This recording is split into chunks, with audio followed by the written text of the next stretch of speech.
తెలంగాణ రాష్ట్ర సచివాలయానికే నూతనంగా నిర్మాణం చేసిన సచివాలయానికే అంబేద్కర్ గారి పేరు పెట్టడం జరిగింది. ఒక అద్భుతమైనటువంటి సచివాలయాన్ని నిర్మాణం చేసినాం మనం, దేశంలోనే ఒక తలమానికమైనటువంటి. అదేవిధంగా వారి స్ఫూర్తి ఎల్లకాలం ఉండాలని చెప్పి భావితరాలకు కూడా అది నిత్య చైతన్యంగా ప్రసరించాలని చెప్పి 125 అడుగుల అంబేద్కర్ విగ్రహాన్ని ఒక అత్యద్భుతమైనటువంటి విధంగా నిర్మాణం చేసి ప్రతిష్ఠించడం జరిగింది. స్టాచ్యూ ఆఫ్ ఈక్వాలిటీ అని పేరు పెట్టి సమానత్వపు చిహ్నంగా అంబేద్కర్ గారు సమానత్వాన్ని ప్రబోధించినటువంటి వ్యక్తి, జీవితకాలం పరితపించినటువంటి వ్యక్తి. అదే అంశాలను రాజ్యాంగంలో కూడా ఆయన పొందుపరిచినారు. ప్రపంచ మేధావి, భావితరాలకు స్ఫూర్తి ఆయన. మరి అంబేద్కర్ గారి విగ్రహానికి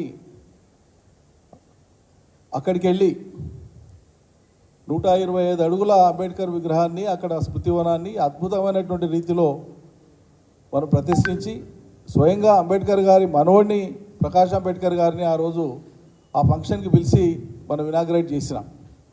మరి ముఖ్యమంత్రి గారికి కానీ రాష్ట్ర మంత్రులకు కానీ ఆ విగ్రహం దగ్గరికి వెళ్ళి ఆ స్థలానికి వెళ్ళి వాళ్ళ గౌరవ ప్రతిపత్తిని ప్రకటించడానికి వాళ్ళకి మనసు రాలే. ఇంకా దుర్మార్గం ఏంటంటే వాళ్ళు పోకపోగా, దండలు వేయకపోగా, పూలు సమర్పించకపోగా, ట్రిబ్యూట్స్ పే చేయకపోగా ఆ మొత్తం ప్రాంగణాన్ని కూడా ప్రజలు కానీ, పౌర సంఘాల వాళ్ళు కానీ, అంబేద్కరిస్టులు కానీ ఇంకెవరు కూడా రాకుండా తాళం వేసి పెట్టిస్తున్నారు. ఇది ఎక్కడే న్యాయం అండి? ఇంత దుర్మార్గమా? కేవలం కేసీఆర్ ప్రభుత్వంలో కట్టినటువంటి అక్కస్తోన మహనీయుడు అంబేద్కర్ గారి యొక్క విగ్రహం దగ్గర కూడా ఆయన అనాథం చేస్తారా మీరు? ఇంత దుర్మార్గం మీ ఆలోచన? తాళం వేస్తారు అక్కడ.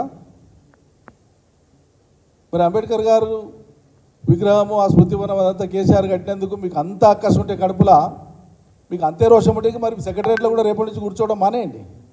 అది కూడా కేసీఆర్ కట్టించిందే కదా. రాష్ట్ర వ్యాప్తంగా కేసీఆర్ కట్టించినటువంటి మిషన్ భగీరథ ద్వారా ఈ రాష్ట్ర ప్రజలకు నీళ్ళు అందుతున్నాయి. మరి దమ్ముంటే మిషన్ భగీరథని బంద్ పెట్టి మీరు సొంత కార్యక్రమంతో నీళ్ళు అందియండి, కేసీఆర్ మీద అంత కోపం ఉంటే. ఇంత థర్డ్ రేటెడ్ ఆలోచన అండి, నాకు అర్థం కాదు. ఒక ప్రభుత్వాన్ని నడిపే పెద్దలు అవలంబించే విధానం ఇదా? ఎంత హుందాగా ఉండాలి?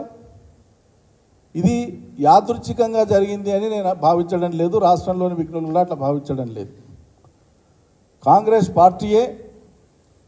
పార్టీ పరంగానే కాంగ్రెస్కే అనాది నుంచి కూడా అంబేద్కర్ గారి పట్ల గౌరవం లేదు. ఇది చరిత్ర నగ్నంగా చెప్తున్నటువంటి వాస్తవము, దాచిపెట్టలేనటువంటి యథార్థం. ఇది నేను ఆరోపణ చేసే అంశం కాదు. స్వయంగా అంబేద్కర్ గారు ఆనాడు ఎన్నికలలో పోటీ చేస్తే ఓడించింది ఇదే కాంగ్రెస్ పార్టీ. అంబేద్కర్ గారు 1956లో పరమపదిస్తే ఆ తర్వాత వరుసగా ఉన్నది ప్రధానమంత్రులు ఎవరండి?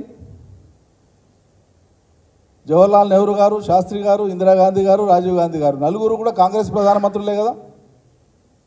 ఈ నలుగురు కాంగ్రెస్ ప్రధానమంత్రుల కాలంలో అంబేద్కర్ గారికి భారతరత్న ఇవ్వడానికి మనసొప్పుకోలే.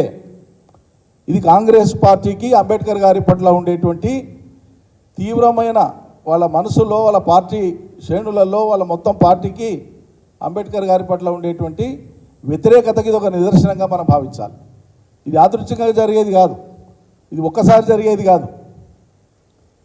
కొన్ని దశాబ్దాల పాటు కాంగ్రెస్ ప్రధానమంత్రులే ఈ దేశాన్ని ఏలితే కూడా అంబేద్కర్ గారికి భారతరత్న ఇవ్వాలనేటువంటి ఆలోచన వాళ్ళకి రాలే, వాళ్ళు ఇయ్యలే. మధ్యలో జనతా పార్టీ 2.5 ఏళ్ళు మినాయిస్తే మొత్తం వాళ్లే.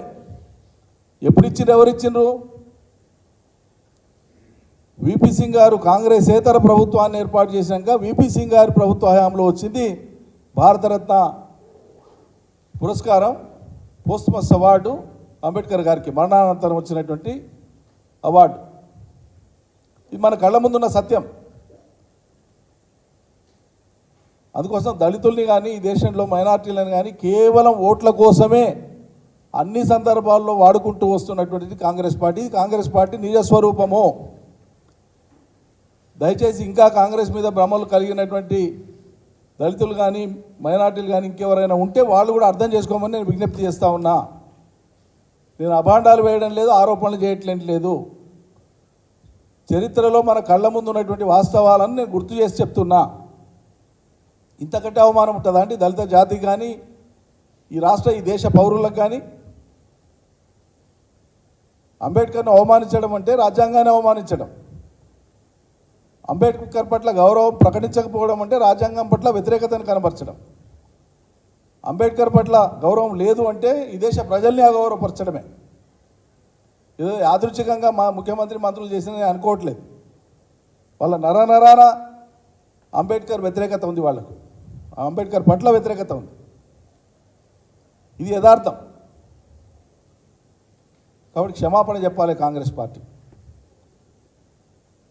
వాళ్ళు వ్యవహరించినటువంటి తీరుకు ఖచ్చితంగా కాంగ్రెస్ పార్టీ క్షమాపణ చెప్పాలని చెప్పి మేము డిమాండ్ చేస్తున్నాం.